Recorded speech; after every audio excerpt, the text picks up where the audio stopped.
Il s'enflamme, il s'insurge, il parle avec émotion. Benoît Dutrisac, aussi divertissant qu'édifiant. Philippe Richard Bertrand. Est-ce qu'il y a quelqu'un qui calcule? Je capote. T'imagines combien ça coûte? Entrepreneur et chroniqueur passionné. Qu'est-ce que tu veux de plus? Philippe Richard Bertrand. Attaché. Ben, moi, je te trouve bien correct. Ah oui, toi, t'es tellement blasé, il n'y a plus rien qui te dérange. Tu as fait des compliments en plus sur tes chemises à tous les jours, mais clairement, c'est pas suffisant. Je prends des notes. Stéphanie. Tout va bien. Toi, tu veux, monsieur Bertrand, t'arrives, là, tes gros sabots. Yes! Hein? Tu dis, moi, je vais relancer l'ADQ, puis... C'est vrai, c'est vrai. C'est vrai, c'est vrai. Parle à Mario, Zagamo, on va parler quelque chose. direct. Ah oui? Non, mais c'est suite à un article de Francis Gosselin, qui est mon co-animateur dans Prends pas ça pour du cash, article dans le Journal de Montréal, qui parle un peu de Post Canada. Ben oui. Puis que Post Canada... autant les patrons que le syndicat ont pris une partie de l'économie en défaut en ce moment. Là. Dans le sens où... Je vais donner un exemple. Okay? Moi, là, j'attends un chèque de remboursement de mes crédits d'impôt, okay, comme entreprise. Avant Noël. Le cash flow, c'est important pour une entreprise. Là, je reçois un avis un avis à travers ClickSecure. Chèque émis. Oh! Là, je dis yes! Combien? Mais tu sais, il est comme à plusieurs dizaines de milliers de dollars. Ouais, plusieurs dizaines de milliers de dollars.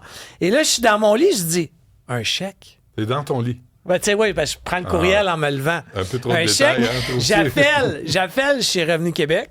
Puis Revenu Québec m'a dit, oui, on a mis un chèque. Mais je dis, madame, je sais pas si vous avez vu les médias, mais Post Canada ne fonctionne pas. Ben, nous, on continue à imprimer un chèque. Mais je dis, ouais, mais je l'aurais pas, le chèque. Pourquoi pas un dépôt direct? Là, j'ai dit, OK, regarde, on va faire quelque chose. Je vais remplir la feuille de dépôt direct tout de suite, annuler le chèque, puis déposer-moi les. On peut pas faire ça. Ben, elle dit, comment ça qu'on peut pas faire ça? Il n'est pas déclaré perdu. Ben, je vous le dis, il est perdu. Elle dit, non. En tout cas, là, je suis comme pogné dans un système, mais Revenu Québec, puis là, je dis, attendez, est-ce que vous êtes en train de me dire qu'en ce moment, là, je dois pas être la seule entreprise? Il est quelle heure du matin quand tu t'obstines demain?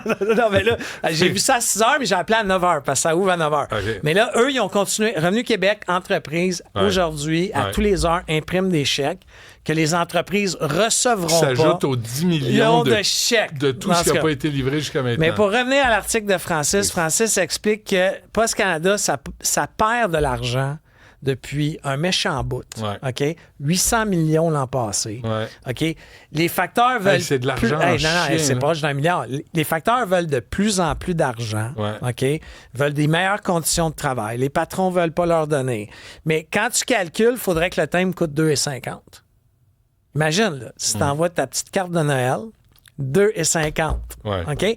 Mais c'est peut-être ça qu'il faut faire. Tu sais, à un moment donné, il faut prendre une industrie puis tellement la brasser là, que ça casse. Non, mais si tu me demandes de payer 2,5 piastres pour un timbre sur lequel je vais cracher pour le coller, puis je veux pas me tromper de barre quand je crache dessus, faut que tu me donnes du service.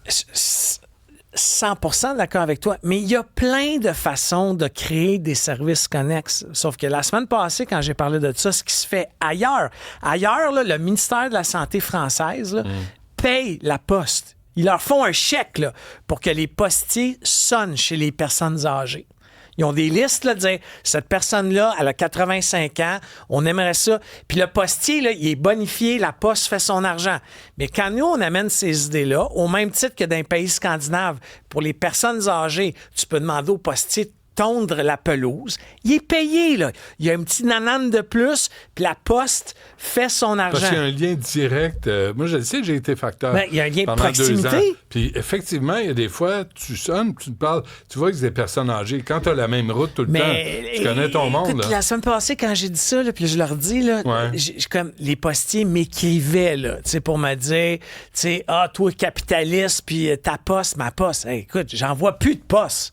Sauf ce qui est écrit, ce que j'attends par le gouvernement. Alors, à un moment donné, le modèle va juste casser. Puis là, on ne sera plus à ça va coûter 2,50. Ça va coûter 2,50. Puis il va falloir mettre 50% des postiers dehors. Point. En plus. Mais on est au point de bascule, là. Tu penses-tu qu'une société d'État peut perdre 1 milliard encore l'an prochain? Moi, je donnerais ça. Post Canada, je mettrais ça entre les mains de la direction de Lyon électrique. Alors, Les autobus, mais il faut pas rire. Là. Imagine, là, il y a un article dans le Journal de Montréal aujourd'hui. Il y a un entrepreneur, une entreprise familiale, respectée, qui s'assure que ces autobus soient en ordre, sécuritaires pour les gens. Eux, OK, ils ont acheté 75 autobus Lyon électriques parce que le gouvernement du Québec leur disait achetez des autobus. Ça leur a coûté à peu près 24 millions de dollars. OK? Ils ont eu des subventions parce que il faut savoir que le gouvernement du Québec subventionnait largement l'achat d'autobus de Lyon électrique. Non, mais de Lyon. Lyon, en priorité. Ouais. Donc, mais ça avait marché, Lyon électrique. C'était extraordinaire. Mais c'est extraordinaire. Des autobus scolaires électriques, c'est brillant. C'est brillant. T'as pas besoin de polluer encore pour une ça. fois, il faut aller là. Il faut que Lyon survive.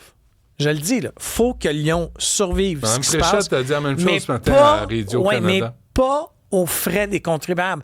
On a déjà mis 200 millions là-dedans. Puis là, les clients, en ce moment, là, ce monsieur-là là, qui parle, il dit « J'ai déjà de la misère à avoir des pièces. » Ah oui, hein? Ben oui. On en parlait hier. Tu sais, là... Mais là, imagine, le fournisseur... Tu sais, la personne... On s'entend que c'est pas Lyon électrique qui fait certaines des pièces. Là, les fournisseurs ont commencé à appeler ceux qui ont acheté des autobus en direct. Ils bypassent Lyon électrique, ce qui est pas fou. Tu comprends? Ouais. Mais ça aidera pas Lyon électrique. Bon, on leur souhaite quand même bonne chance. Merci, Phil. À demain. À demain, certain.